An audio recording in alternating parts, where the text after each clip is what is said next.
আল্লাহ রাব্বুল আমিন বলছেন, দুনিয়ার মানুষ ভালো করে বোঝো, কোন মানুষ যদি কোরআনের কাছে আসে, ওই মানুষের যদি কোনো ফায়দা নাও হয়, আল্লাহ বলছেন কোরআনের দ্বারা একটা মানুষের কমসে কম তার জীবনে 4টা উপকার হয়। কয়টা?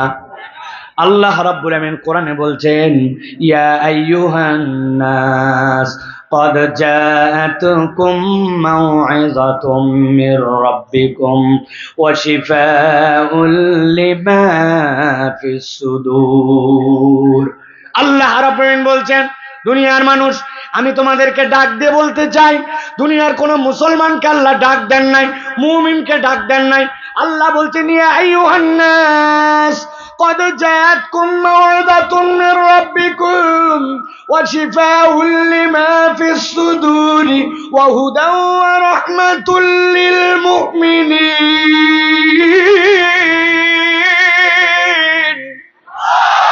আল্লাহ বলছেন, ও দুনিয়ার মানুষ, 1 নম্বর তোমার জন্য উপকার, আল্লাহর পক্ষ থেকে এই কোরআন হচ্ছে তোমার জন্য উপদেশ, আল্লাহর পক্ষ থেকে কোরআন হচ্ছে আল্লাহর পক্ষ থেকে ওয়াজ।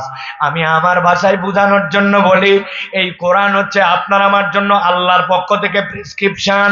আল্লাহ রাব্বুল আমিন জগতের মানুষকে কোরআনকে প্রেসক্রিপশন করে দিয়েছেন। আপনারা যদি একটু খেয়াল করেন, জীবনে যদি কোনো ডাক্তারের কাছে যেয়ে থাকেন, যেই ডাক্তার মুখে মুখে ঔষধ দেয় না, প্রেসক্রিপশনে লিখে লিখে ঔষধ দেয়, তাহলে একটা প্রেসক্রিপশনের 3টা পার্ট থাকে। গভীর মনোযোগে খেয়াল করেন, বাম পাশে হয়তো একটা ভাঁজ থাকে অথবা একটা দাগ থাকে, উপর দিকে একটা ভাঁজ থাকে অথবা দাগ থাকে, উপর দিকের এই অংশে ডাক্তারের নাম বাংলা ইংরেজিতে লেখা থাকে, তারপরে এই জায়গায় লেখা থাকে রোগীর নাম, রোগীর বয়স, রোগী পুরুষ না মহিলা, তারপরে RX লেখা থাকে, ওইখান থেকে ডাক্তার প্রেসক্রিপশন করে। আর বাম পাশে একটা ফাঁকা থাকে, কি লেখা থাকে কেউ কোনোদিন চিন্তা করে নাই। কি লেখা থাকে খেয়াল করেন। আপনি ডাক্তার দেখাতে গেছেন, আপনার মাথার ব্যথা নিয়ে গভীর মনোযোগে বোঝার চেষ্টা করেন। ডাক্তার জিজ্ঞাসা করছে, মাথা ব্যথাটা ঠিক কোন সময় করে, খালি পেটে না ভরা পেটে? মাথা ব্যথা করলে সামনের থেকে পিছন দিকে যায় নাকি পিছন থেকে সামনের দিকে আসে? মাথা যখন ব্যথা করে তখন কি আপনার চোখে দেখতে সমস্যা হয়? মাথা ব্যথা কি গরমের দিনে একরকম, শীতের দিনে একরকম হয় কিনা? ডাক্তার আপনার মাথা ব্যথার কথা শুনেছে, আর বাম পাশে চিকন যে জায়গা, ওই জায়গায় ছোট্ট ছোট্ট করে কি যেন লিখে রেখেছে। আপনি জিজ্ঞাসা করেন নাই, আপনি বুঝতেও চান নাই, কিন্তু বাম পাশের ওই জায়গায় লেখা আছে। যদি কেউ প্রশিক্ষিত ডাক্তার হয়, তাহলে ডাক্তার এখানে কি লিখেছে জানেন? ডাক্তার আপনাকে জিজ্ঞাসা করে, আপনার পরীক্ষা দেখে, ইনভেস্টিগেশন দেখে, আপনার যে রোগটা সে বুঝতে পেরেছে, তার মেডিকেল সায়েন্সে যে রোগ ধরা পড়ছে, ওই রোগটার সংক্ষেপে সংক্ষেপে এই জায়গায় লেখে লেখে নোট করে রেখে দিয়েছে। এরপরে আপনাকে ঔষধ দিবে।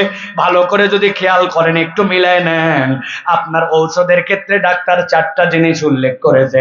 ঔষধের নাম লিখেছে, ঔষধের পাওয়ার দিয়েছে, কত পাওয়ারের ঔষধ খাবেন, ঔষধটা সকালে খাবেন না রাত্রে খাবেন, এইটা যেরকম উল্লেখ করেছে, সাথে সাথে ঔষধটা কতদিন চলবে, এইটা আপনার জন্য লিখে আপনাকে একটা প্রেসক্রিপশন দেয়। ঠিক কিনা?